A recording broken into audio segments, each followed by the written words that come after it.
Subscribe to our YouTube channel for in-depth interviews of India Inc. and press the bell icon so that you do not miss our updates.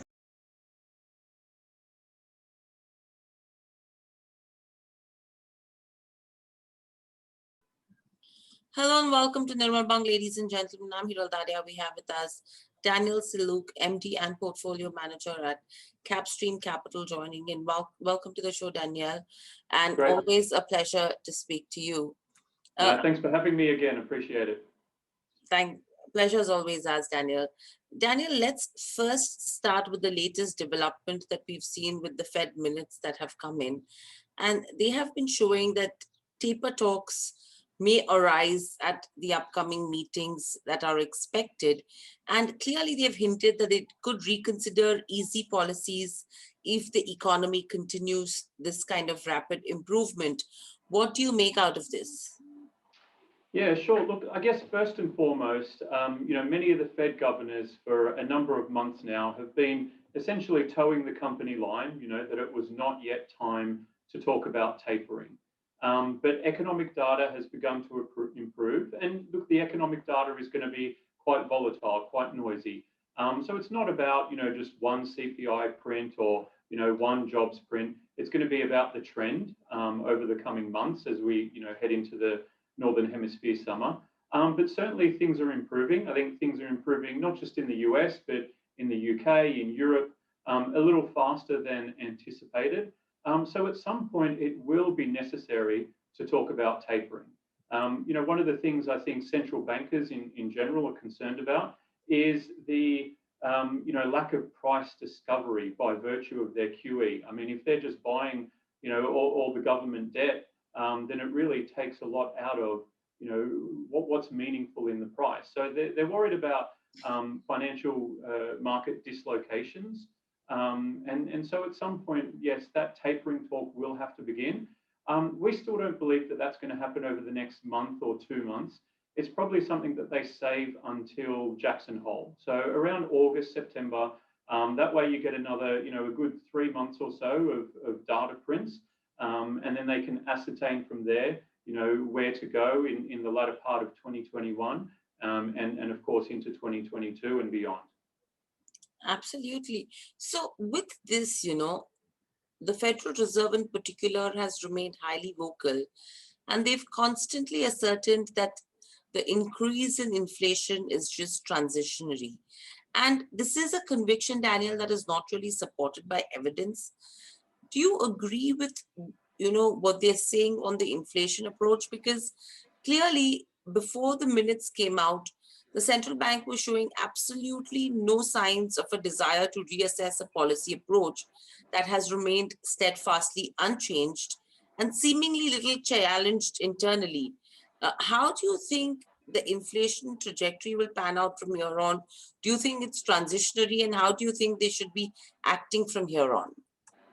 Yeah, well, look, you're right. I mean, near-term data, the latest CPI print was 4.2. So obviously that sets off alarm bells. But the question of whether it's transitory, it's really too early to tell. We really need to see more high prints over the next couple of months. And, the Fed has done a pretty good job in explaining why they believe it's transitory. So first of all, you've got the base effects. It was May of last year where CPI printed at 0.1% year on year.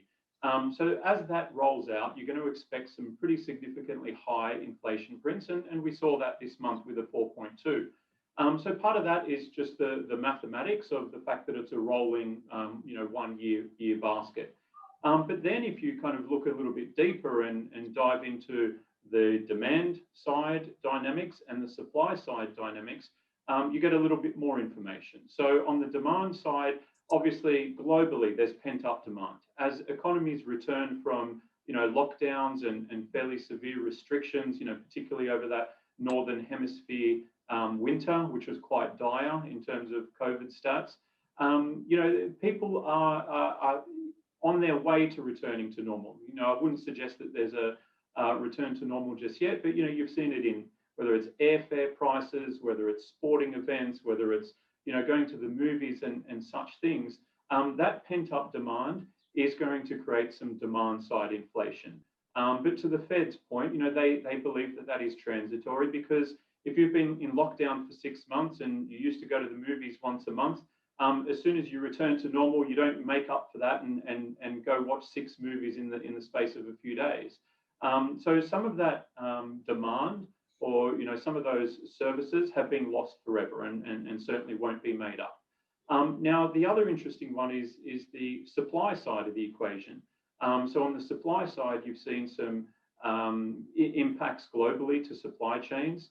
Again, due to lockdowns, the auto numbers in the CPI print in the US were quite interesting recently, whereby used car prices have gone up significantly. And the reason for that is that the semiconductors and the chips that they require for new cars, they're unable to get hold of them. So people are essentially forced to buy used cars. So that creates supply side inflation. Now, on both those arguments, both on the demand side and on the supply side, you expect it to abate over time. So I don't really see that any of these impacts, whether it's base effects, whether it's sort of near-term demand side or near-term supply side inflationary impacts, they're not structural in nature. So the same structural forces that resulted in a deflationary environment over the last 30, 40 years, so that's globalization, it's technological improvements, it's demographics, those structural forces haven't abated.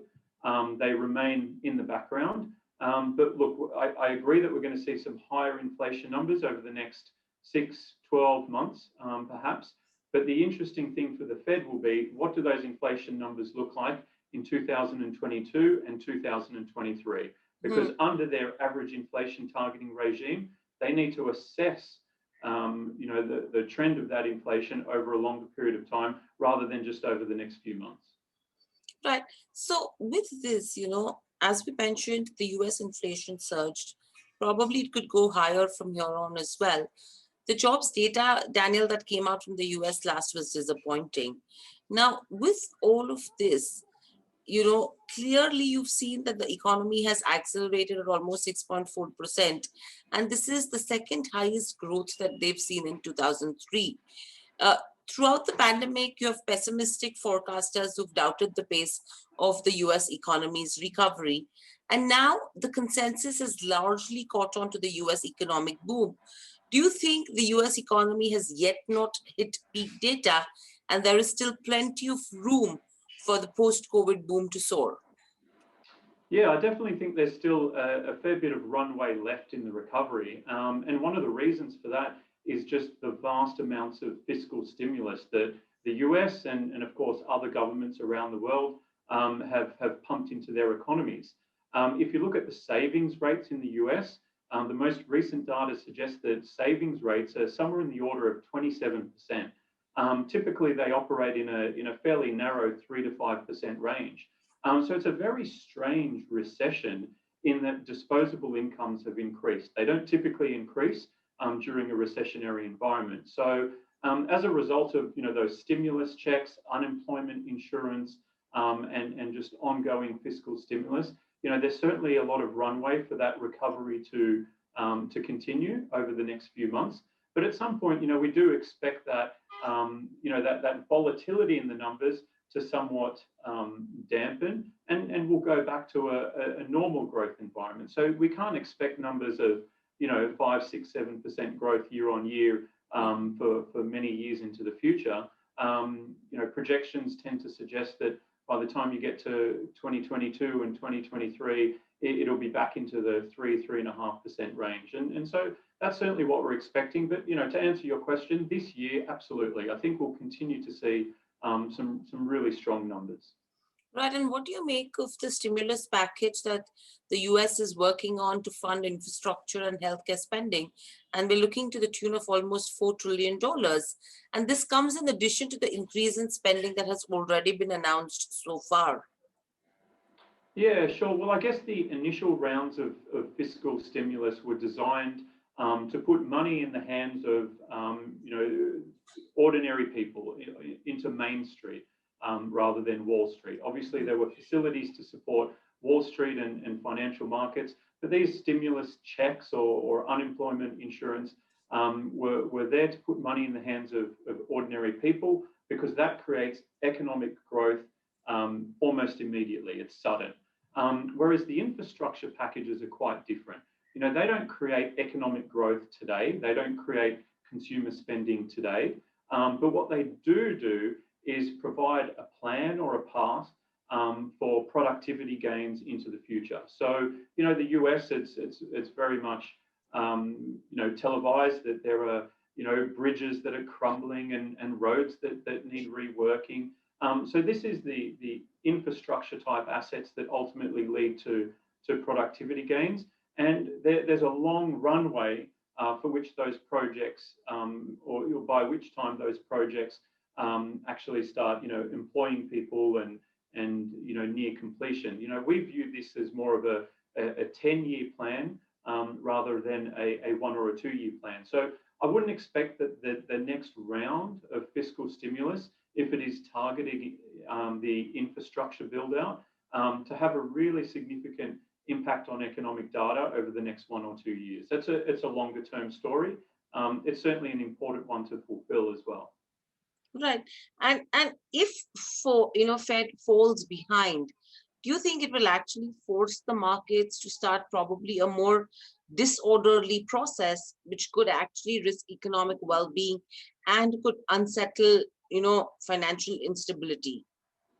Yeah, look, it could certainly impact financial stability. I don't think it'll necessarily impact the health of the economy in the short term, just by virtue of the fact that, the ongoing fiscal stimulus and the fact that consumers have savings.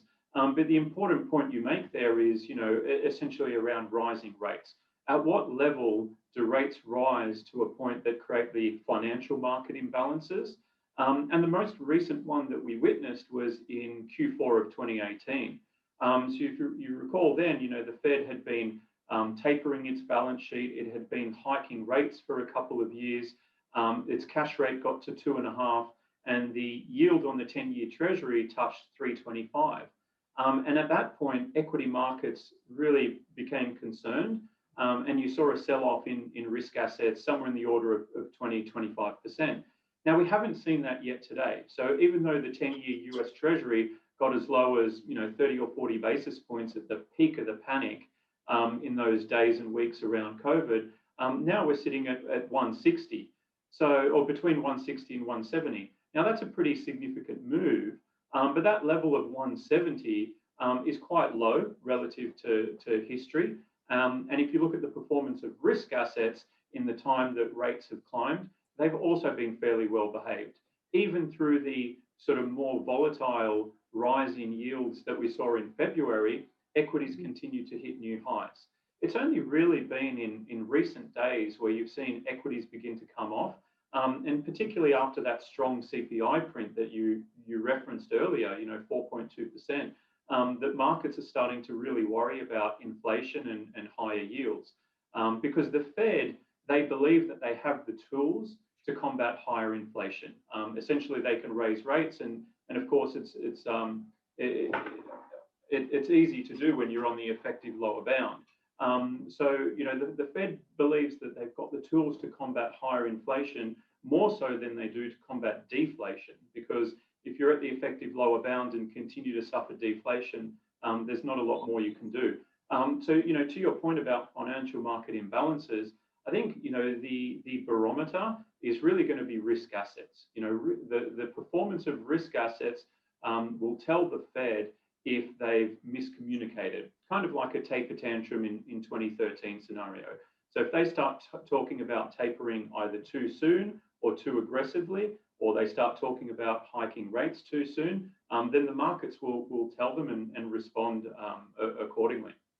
Right. So when are you expecting the first rate hike to come in? Because probably the odds of an earlier than anticipated rate hike are now rising. Yeah, look, it's obviously hard to tell because we're still in the early stages of a recovery. There's a couple interesting things to consider. First of all, late last year, again, around Jackson Hole, the Fed changed its inflation targeting regime. So they moved to this concept of average inflation targeting, and they also moved to this concept of having to see realized data improved rather than them hiking based on their forecasts.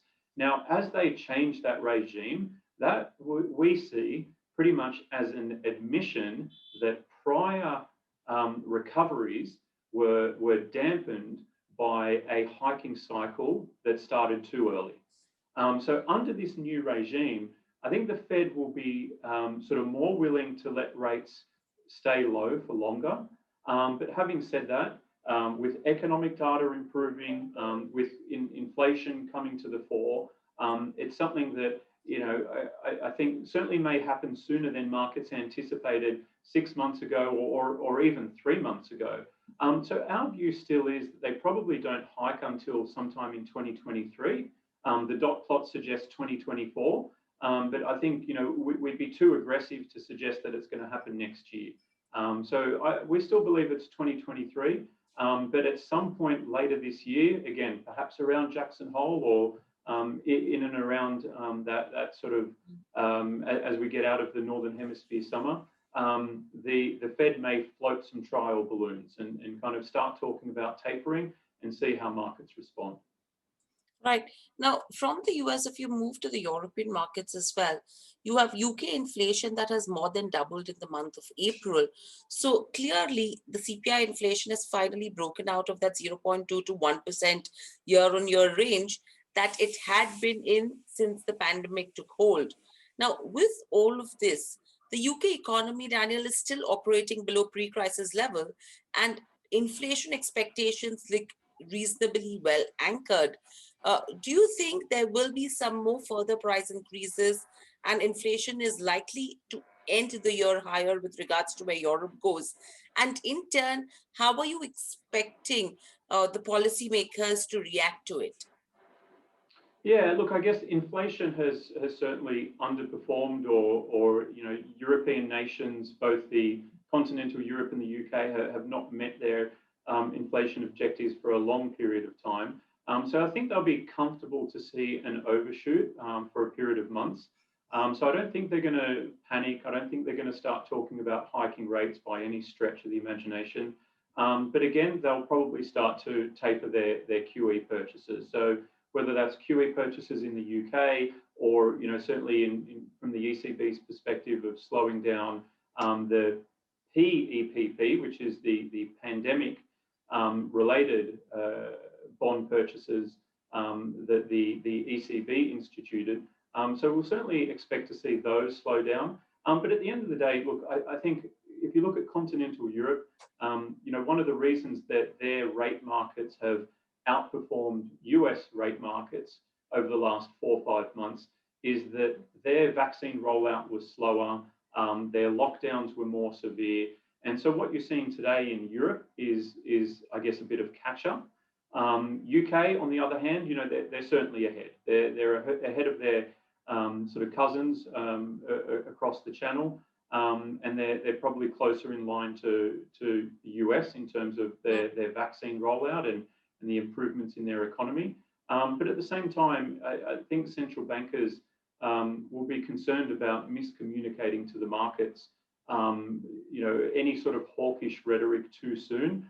Because that can really stifle risk assets, leading to a tightening of financial conditions, leading to a loss of confidence. So it's a challenge, for central bankers globally. Essentially, they're threading a needle. Right. So what do you make of the pending ECB tapering discussion right now? Because clearly, EU issued a new set of economic forecasts that include the anticipated impact of the next generation EU stimulus package. And they're now calculating the Eurozone GDP growth of 4.3% this year and 4.4% next year. Yeah, I think it's a similar story to the US, but perhaps a few months behind in terms of their return to normalcy. So all the fiscal packages are there for the right reasons, have done the right things to encourage economies and consumers to return to normal patterns of behaviour. We do expect the ECB to reduce the amount of their pandemic related purchases. as those economies recover and as a volatility abates from rate markets as well. So we expect that trend to continue, but again, it doesn't mean a rise in rates anytime soon. But certainly part of that tightening of monetary policy has to begin with QE and associated bond purchases. Right. And Dania, overall, now taking the developed markets into consideration, especially if you have to look at US, the acceleration is coming at a time when a second wave of COVID has put economic recovery in India at least at risk. Do you think that the acceleration that we are seeing in the US economy could further dampen emerging market flows, which will pose a risk to reflation trade? Yeah, I think there's a challenge for emerging markets in rising dollar block yield curves. Rising US Treasury rates. Obviously, they've got a certain amount of their debt denominated in US dollars, and as rates rise, it puts debt serviceability costs higher. So that can certainly dampen the economic recoveries of certain EM nations that rely on US dollar denominated debt. So that's something that we're certainly cognizant of. On the other hand, the response to COVID from certain emerging market nations, and you look at India, you look at Brazil, they've obviously struggled of late in the last few months with second and third order waves, and so they're in quite dire need of ongoing loose, both monetary and fiscal policy to ensure their recoveries. One of the other things that we're keeping an eye out for, particularly as it pertains to emerging market nations, is the cost of commodities, the cost of, and not just hard commodities. We generally think of commodities as oil and energy and metals, but also soft commodities. And food prices are spiraling in certain parts of the globe. I believe earlier this week, Argentina instituted a 30-day hold on meat exports because essentially the cost of meat was spiraling out of control, and rather than export it to China and the US and the like, they'd rather keep that on their own shores and let that excess supply dampen prices a little. So I think you're going to see these sorts of policies come from various EM nations to essentially ensure that the economic recovery at a very country-specific or idiosyncratic level is maintained going forward, because they're so exposed to forces such as a stronger dollar and higher yield curves. So to whatever extent that they can manage some of those commodity prices internally, then that's going to be a key to ensuring that inflation doesn't spiral out of control, on their home soil. Right. So, as you mentioned about the treasury markets as well right now, yesterday after the Fed minutes came out, we did see the treasury yields that did go up. However, they stopped around 1.678. Now, what is it that is, why do you think is the 10-year rate struggling to break above that 1.7% mark in a sustained manner? Because we're still in a 3% underlying inflation environment. Yeah, look, I think the level of the US Treasury is not a concern, but the pace at which it got there perhaps is. So I'm not so worried about whether the US Treasury is at 1.6 or 1.7, but the fact that in February it moved so sharply off the back of, I guess there were a few things. One, there was a very weak 7-year auction that came out of the US. There was data that came out of the Bank of Japan that suggested that they were slowing down their US Treasury purchases. So the US 10-year Treasury moved about 80 basis points in Q1 this year. So that's something that kind of surprised the market. It certainly shocked us. So the level of rates where it is today, We believe that the move was just accelerated and condensed into Q1. We would have expected rates over the course of the year to finish somewhere in the 1.5 to 1.75 range. It's just that we got there very suddenly. I think the reason that US 10-year can't go any higher today is because we don't really have any new news. So people were expecting these higher payroll prints. People were expecting these higher inflation prints.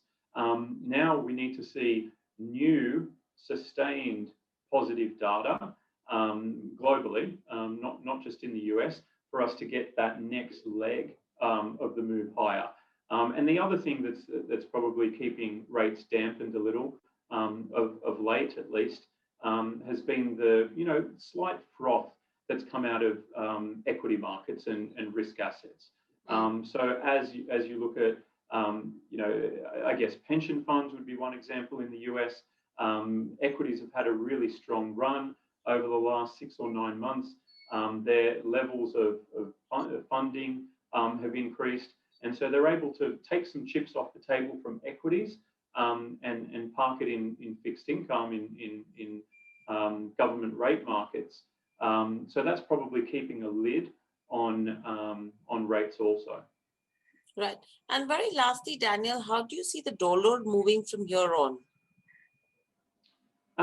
The dollar will likely be stronger in a higher yield environment. It's largely around interest rate differentials. So it depends again what country we look at. But there's been talk recently, obviously Bank of Canada. There was an announcement that they tapered their purchases slightly. Bank of England also, and other central banks are looking to do the same.